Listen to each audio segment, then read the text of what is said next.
Washington, D.C., the epicenter of American government. But this week, basketball, not politics, dominated the Beltway conversation. All 14 teams from the Atlantic 10 arrived hoping to mount a winning campaign, but only 2 remain on the ballot. The Davidson Wildcats ticket includes a freshman sensation with Steph Curry-like charisma and a senior running mate who garnered Co-Player of the Year honors. Their opponent, the incumbent Rhode Island Rams, are trying to become the first team to win consecutive tournament titles in 8 years. It's Selection Sunday, and the winner of this race will earn the nomination as champion of the Atlantic 10 Conference and continue its candidacy down the road to the Final Four.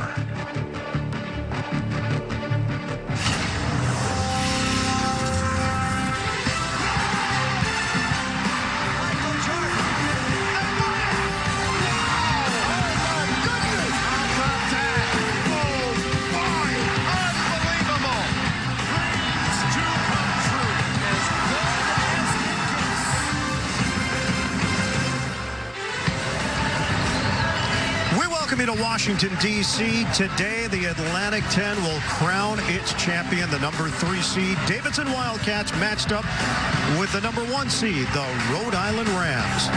How did we get here for Rhode Island? Tight win over St. Joseph's in the semifinals. Davidson, strong victory over St. Bonaventure. Many believe a tournament team. They beat the number 2 seed to advance to the championship. And welcome, everybody. I'm Eagle along with Jim Spinarco, Ali LaForce. Well, this is what March is all about. You've got a team that can steal an NCAA tournament berth with a victory today. That's Davidson playing their best ball of the year. Meanwhile, Rhode Island has been so consistent throughout the year. Senior-oriented squad, but they've got a sophomore right now that's really stepped forward. And he's been very consistent in Jeff Dowden. This is a very talented offensive team that Rhode Island has, but he has been playing his best basketball as of late. The last 2 games sensational. If he leads Rhode Island to a win this afternoon, he could very well be the MVP of this tournament.